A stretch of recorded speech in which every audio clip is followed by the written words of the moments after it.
It's officially the last trading day for the first half of the year, and following a massive rally in tech, investors are looking for their next best bet. So what should you buy and what should you avoid? Here with some of his picks, Ken Mahoney of Mahoney Asset Management. Ken, it's good to see you again. So let's just start where we're closing out the year, or closing out the first half of the year, I should say, and that's all the focus on tech.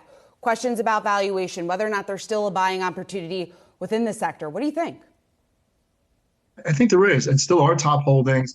And what a great first half of the year. Happy Friday to you. I mean, think about it. It's the best first half for the NASDAQ in 40 years. And I think AI is the culprit. And all good news around AI and the adaptation of it. I mean, companies are going to be able to help out their top line, reduce costs in the bottom line. I think we're only second or third inning. I know a lot of people think they missed the boat, but this is one of the biggest disruptors we're going to see in our lifetime. The use of AI. So you saw the leadership, the picks and shovels of AI, Microsoft, and this quarter, AMD, Nvidia. These are some of the names that I think are going to be around for some time and have the benefits of this huge movement we're going to have.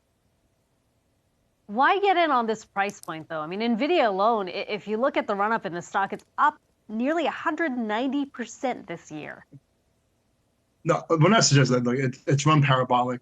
But the point is that there's still a lot of runway ahead of itself. What's going to happen somewhere when you say, okay, when is this really a bubble? When you find $3 stocks turn to $20 stocks. This is what we saw in the late 1990s. You woke up one morning, called your company .com, and then your values like triple, quadruple, and so forth. That's going to happen.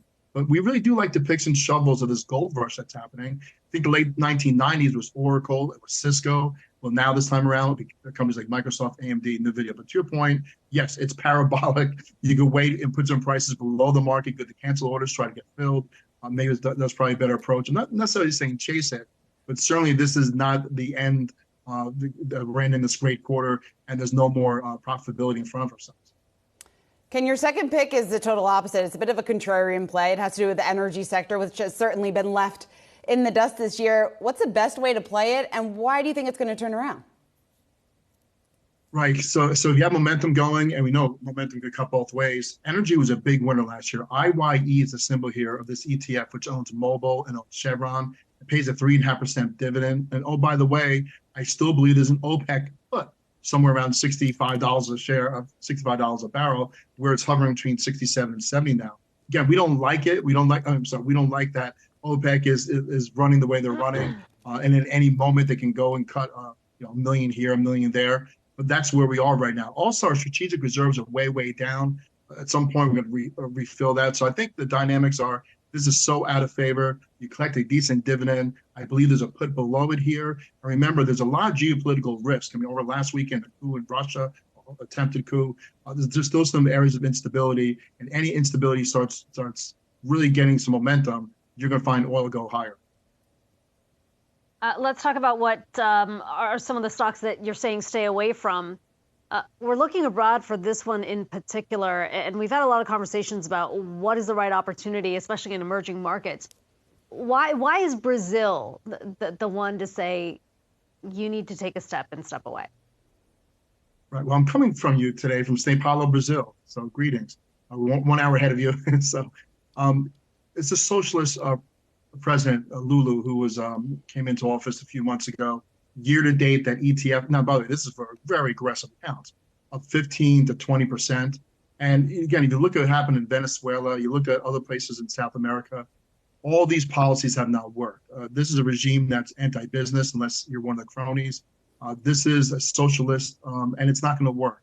Again, if you do short this stock or short this ETF or short anything around Brazil, use a buy stop, protect yourself in case it goes against you. But right now, there's such a dichotomy between the way the stock market is performing here in Brazil and also the way the politics are going, which doesn't help, I believe. And again, around the world, these type of policies don't work. And Ken, bringing it back here to the U.S., one of the other pick that you have to avoid right now is Target, the consumer discretionary play, the retailer. Why don't you think we'll see a better second half from the company? So we're really don't like retailers. We think Amazon's still eating a lot of retailers' lunch. And since the pandemic, we've all changed, right? So it used to be about buying things and going to Walmart or your favorite store. Now things are changed. People want to travel. You see airline bookings, you see hotel bookings, you see Airbnb bookings. People are shifting their spending habits. away from retail. And of course, Target really tripped themselves up with Pride, which is something that a lot of corporations were celebrating. But the way they rolled it out really hurt their demographics. I don't know if they can recover from that, but certainly, you have companies that are beating estimates and raising guidance. Time and time again, you're finding retailers missing the estimates and lowering guidance. We don't be anywhere near companies like that because it's like sitting in quicksand. And I suspect this quarter that they're in, they'll probably miss the estimates. I'm sorry, miss the numbers and lower estimates. We don't want to be there. All right, Mahoney, great to have you here. Target off just about 11% since the start of the year. Thanks.